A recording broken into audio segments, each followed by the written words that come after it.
What if God sent you the right person, but you met them in the wrong season? But wait a minute. God is never wrong in terms of his timing. He's always on time. So if the timing wasn't right, then maybe it wasn't the right person. But hear me out. What if God sent you the right person, just not in their best season? Right? Because you felt the connection, right? You felt the bond. It was undeniable. You can't lie about that. But the timing maybe caused it to be chaotic. Maybe it caused it to be inconsistent. Maybe it caused a little bit of pain. Let's talk about what that actually means. So let's get into it.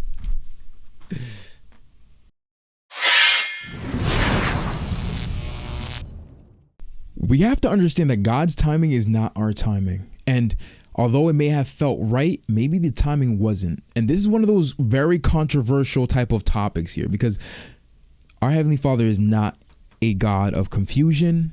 He will not send you pain without a purpose, right? So it's like, it's so hard to have this level of discernment, trying to differentiate, is this sent from God? Is it sent from the enemy as a distraction? But again, God's timing is never wrong. But understand this, God's plan unfolds in a process, not under pressure. So we may want this person right now in this very second, right? We're like, God, this feels right. I can't deny, like, this is my person. But God's like, hold on, maybe I might have revealed to you this is your person, but just not yet. And that's when our fleshly desires come into play and the bond brings you together, but then it might cause some more problems than peace. Does that make sense? And maybe you might be ready to love them deeply, but maybe they are still stuck in survival mode, and God needs to put them through a process to heal them and prepare them to love you properly. Maybe this was just a little minor glimpse of a future answered prayer that's to come. Again, your discernment is going to be able to reveal that to you.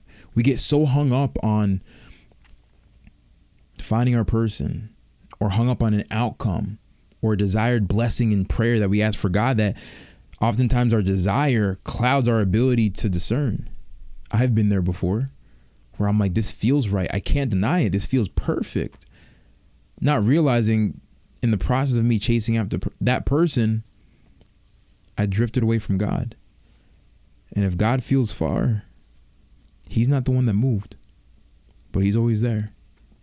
So you can't build forever with someone still healing from yesterday. Again, even if that ended up being your person, I want to give you this piece. You may know this feels right.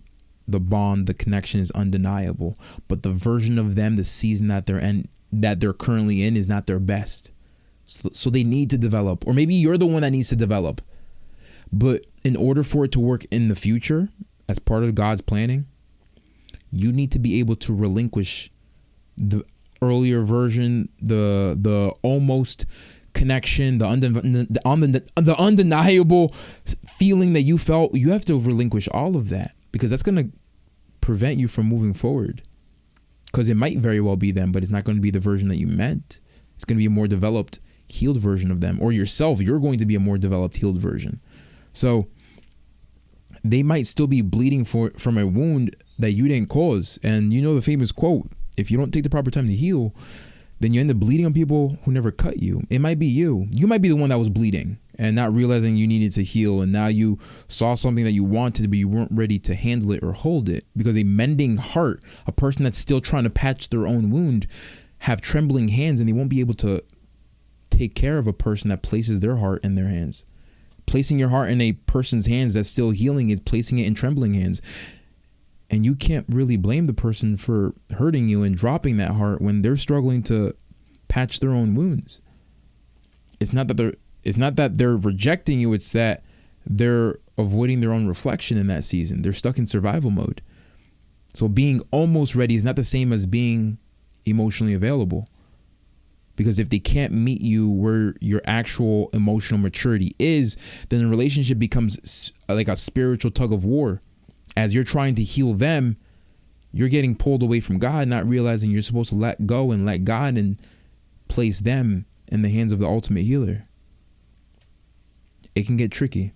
I've been in those shoes before, trying to play healer, therapist, trying to play all the rules to prepare this person to be my other half. They may be my person. They may not be. Who knows?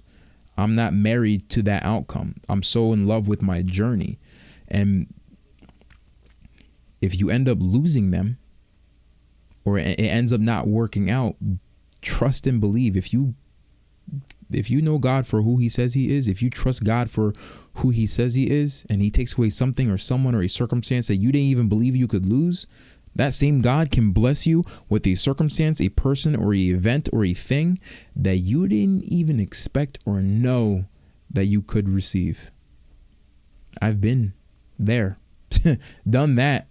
Chances are I'm probably going to go back. But just because, like I said, it was sent doesn't mean it was ready to stay. Understand that God can send someone for growth, not for a guarantee. It's easy for us to fall victim to that. We feel something that feels right, and God's like, yes, I'm showing you this person just to let you know that you are capable of loving. You're capable of opening up your heart again. And that person isn't ready for you quite yet, but at least I know, since you're being tested, that you're ready. Or almost ready. Some people are just a divine assignment, not a forever partner, but they have a purpose in that season that you're currently in. It's not pain, it's something that's sacred.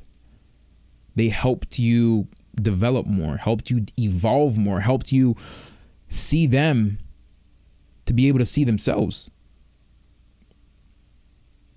So don't let potential make you ignore the reality. Because there's two types of people that you fall in love with when you walk into any type of situation with someone. First, you accept and fall in love with the person that they are now. But then you also fall in love with who they tell you that they're going to be. Not who you think or want them to be, who they tell you they're going to be. And there's a difference, because we often fall in love with the person's potential, but then we also often create this imagination of who this person could be. A person or a lover or a spouse that we desire. And we get lost in that world, getting attached and hooked to a potential that we've crafted. And then we get upset when we find out they're not becoming that person because we painted that picture, not them. And being able to differentiate between the two is what allows you and prevents you from being hurt. So don't fall in love with what they could be. Fall in love with first who they are. And ask yourself, do I love who they are now? Because God never asks you to compromise your peace for someone else's confusion. He never will. Because our Heavenly Father is not a father of confusion. And we know confusion is sent by the opposition. So if it feels confusing, it doesn't bring you clarity or peace, it's not for you, not forever, just for now. Ooh. So trust the space. Trust the separation. Trust God's plan. Because we already know his thoughts are above our thoughts. His ways are above our ways, higher than the heavens are from the earth. So we don't often understand why things are unfolding the way that they are. But eventually, we do. Because if you put everything in God's hands, eventually you'll see God's hands in everything. But that word eventually, in that segment, in that phase, in that quote, in that season, is a short word in that sentence, but it's such a long process, right? They say if you put everything in God's hands, putting that faith, trusting God, eventually. I'm in my eventually season right now. Eventually season is you maybe doubting God, maybe cursing God, getting upset, trying to understand why things are happening the way that they are, developing more faith and trusting God, placing more things in his hands. And you're still like, when am I going to see your hands in everything, God? And he always promises us eventually, as long as you keep going. That eventually, that word eventually is short in that sentence, but it is a long process. It ain't easy being breezy. Because if it's truly a God-ordained interaction, I don't believe in coincidences, like a God-ordained God incidence, it will come back completely whole, better than what it ever was. And you also won't have to force it. You also won't have to force it. Both of you will be refined, not rescued. Both of you will love each other so much that you both will forget what love never was. The reunion will be peaceful, not painful. Understand that. And I want us to reflect on this.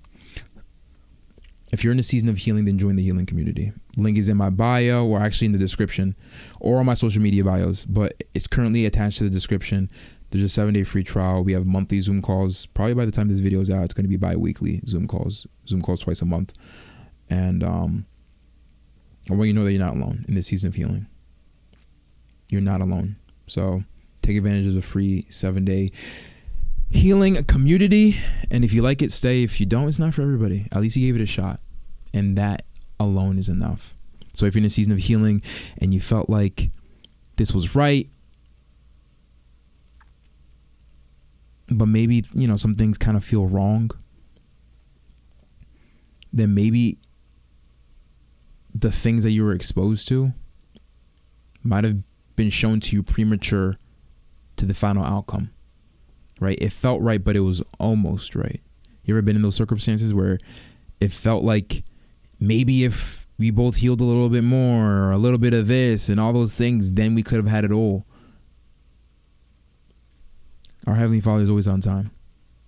And there was a lesson that was supposed to be learned. Whether that was your person or not, time will reveal it.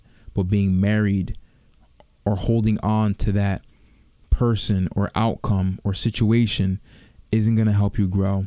And it's not you being able to fully trust God and his plans.